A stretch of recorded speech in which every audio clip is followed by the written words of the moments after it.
Why Pushpa 2 movie fail. చాలామందికి అయితే Pushpa 2 movie అయితే డిసప్పాయింట్ అయితే అయిందని చెప్పొచ్చు. మనం ఫస్ట్ హాఫ్ చూసుకున్న, సెకండ్ హాఫ్ చూసుకున్న, మనకి పుష్ప 1 ఎలాంటి ఇంట్రెస్టింగ్ ఉంటుందో పుష్ప 2లో కూడా అలాంటి ఇంట్రెస్టింగ్ అయితే స్టార్ట్ అవుతుంది. బట్ పుష్ప 1లో ఏం మిస్టేక్ చేసినావు అదే మిస్టేక్ అనేది పుష్ప 2లో అయితే బిగ్గెస్ట్ మిస్టేక్ అయితే చేసిరని చెప్పొచ్చు. ఇది ఒక రీజన్. ఇంకా డిఎస్పి అంటే బ్యాక్గ్రౌండ్ మ్యూజిక్ని ఎవరెవరినో తీసుకొని వస్తున్నారని న్యూస్ అయితే బాగా స్ప్రెడ్ అవుతుంది కదా, దానికి కూడా చాలామంది డిసప్పాయింట్ అయ్యారు. బ్యాక్గ్రౌండ్ మ్యూజిక్ అయితే కొన్ని దగ్గర తప్ప ఇక్కడైతే మనకైతే హై ఫీలింగ్ అయితే అనిపించదు. థర్డ్ వచ్చేసరికి స్టోరీ. నిజం చెప్తున్నా, సుకుమార్ గారు ఏం స్టోరీ రాసిండో మనకైతే ఏం అర్థం కాదు. పుష్ప 1లో ఎలాంటి స్టోరీ ఉంటుందో దానికి కొంచెం అటు ఇటుగా అయితే స్టోరీ అయితే రాసుకున్నాయని చెప్పొచ్చు. Story biggest minus for Pushpa 2 అని చెప్పొచ్చు. ఇంకొచ్చేసరికి పుష్ప క్యారెక్టర్ అంటే పుష్ప క్యారెక్టర్ నచ్చలేదని అనొచ్చు. కాదు, నచ్చింది. బట్ కొన్ని సీన్స్ దగ్గర ఓవర్ ఇన్లాజికల్ సీన్గా మన పుష్ప 2ని ఒక సూపర్ మ్యాన్గా, సూపర్ హీరోగా మనకి డెలివరీ చేసిండు మన సుకుమామని క్లారిటీగా ఉంది. అదొక్కటి కొంచెం మైనస్ పాయింట్ అనిపించింది.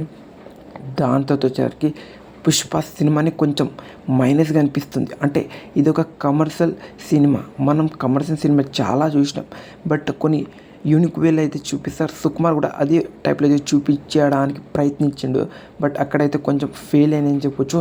అక్కడ చాలామందికి అయితే ఎక్కలేదని చెప్పొచ్చు. పుష్ప 2 మూవీ కొన్ని దగ్గర అయితే ఫెయిల్ అయిందని చెప్పుకోవచ్చు. అలా కొన్ని దగ్గర అయితే నిజాన్ని ఫెయిల్ అయింది.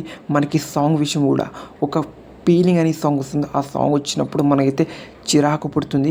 కొన్ని మన రష్మిక షార్ట్ చూస్తున్నాం, మనకైతే అసలు ఎక్కదు కూడా. నిజం చెప్తున్నా కదా, ఆ షార్ట్ చూస్తుంటే మనకి ఏంద్రా ఇది ఇలా చిరాకు పుడుతుందని మనకైతే అనిపిస్తుంది. అలా కొన్ని షార్ట్స్ అయితే పుష్ప 2లో ఫెయిల్ అనిపిస్తుంది మనకి. కొన్ని షార్ట్స్ అయితే నిజంగా డిసప్పాయింట్ అయితే అనిపిస్తుంది. అలా పుష్ప 2 మూవీలో మనం అనుకున్నంత హై ఫీలింగ్, హై ఎక్స్పెక్టేషన్ అంత లేదని చెప్పవచ్చు. మనం పెట్టిన వర్త్కి కొన్ని షార్ట్ అయితే ఇదైతే. ఇప్పుడు మనం పుష్ప 2 సినిమా ఎక్కడ ఫెయిల్ అయిందో మాట్లాడుకున్నాం. ఇప్పుడు నెక్స్ట్ వచ్చేసరికి పుష్ప ఇక్కడ మనకి నెక్స్ట్ లెవెల్లో అరాచకం లెవెల్ అనిపించిందో మాట్లాడుకుందాం. ఫస్ట్ వచ్చేసరికి ఇంటర్వల్ బ్లాక్ అరాచకం లెవెల్లో క్లైమాక్స్ ఇన్ క్లైమాక్స్ ఇదైతే నిజంగా మత్తిపోతుంది. ఇంకా గంగమ్మ జాతరలో బన్నీ పర్ఫార్మెన్స్, అల్లు అర్జున్ అన్న చేసి ఆ తాండవం అయితే ఊచకొత అంతే ప్రతి ఒక్కరికి ఎక్కుతుంది.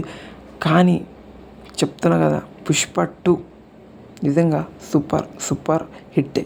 కానీ మనకి ఎందుకు ప్రతి సినిమాకి మైనస్ పాయింట్ అనిపిస్తుంది? ఎందుకు అనిపిస్తుంది అంటే, మనం ఒక స్టార్ హీరో సినిమా వస్తుందంటే భారీ ఎక్స్పెక్టేషన్, భారీ క్రేజ్, భారీ హైప్తో వెళ్తాం థియేటర్కి.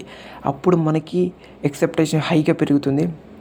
బట్ కొన్ని షార్ట్ చూస్తుంటే డిసప్పాయింట్ అవుతాం, కొన్ని షార్ట్ చూస్తుంటే ఊచకొత అనిపిస్తుంది. అలా మన పుష్ప 2 సినిమాలో కూడా చాలా హై సీన్స్ కావచ్చు, వేరే లెవెల్ ఎలివేషన్ సీన్స్ కావచ్చు ఉంటుంది పుష్పరాజ్కి.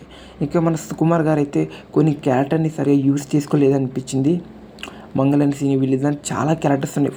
ఫాదర్ ఇంకా యూజ్ చేసుకున్న, బట్ చాలా ఎక్కువ యూజ్ చేసుకోలేకపోయారని క్లారిటీగా అర్థమైంది. ఓన్లీ మనకి చూపించింది స్టోరీని, ఇంకా పుష్పరాజ్ని ఎలివేషన్, తను ఎక్కడ వరకు వెళ్ళిండి, ఎలా ఎదిగిండు అని మనకైతే చూపించారు. అలా పుష్ప 2 సినిమా అయితే కొన్ని దగ్గర ఫెయిల్ అయింది, కొన్ని దగ్గర అయితే పాస్ అయిందని చెప్పొచ్చు. అలా నేను చెప్పేసి ఆ వీడియోలోనే ఇక్కడ పాస్ అయింది, ఇక్కడ ఫెయిల్ అయింది పుష్ప 2 సినిమా. మీకు ఎలా అనిపించింది ప్రీమియర్ షోస్? నిజం చెప్తున్నా కదా, పుష్ప 2 మీద భారీ ఎక్స్పెక్టేషన్ అయితే పెంచుకున్నారు. కానీ చూద్దాం నెక్స్ట్ వీడియోలో సినిమా 1000 కోట్లు కొట్టే కెపాసిటీ ఉందా టాక్తో? మీరేమనుకుంటున్నారు పుష్ప 2 మీద? కామెంట్.